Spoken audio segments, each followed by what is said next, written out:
As a lot of you guys know, I've been having problems for like a crazy long time with my Windows PC and my UAD Apollo. Well, okay, so this is how I solved it. I went out today and got a used Focusrite Clarett 4 pre Thunderbolt. So this is what I'm doing.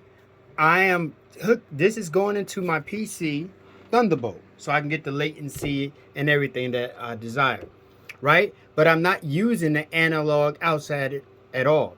It has digital SPDIF, so I'm going from digital SPDIF out of here into the Apollo. So I'm still getting the Apollo sound. I'm using the Apollo's converters, the Apollo's preamps, or whatever else like that, but just basically using the Focusrite as a Thunderbolt interface. So that should solve what all my audio pops and clicks, hopefully. So far, I'm testing it out. It looks like it is working.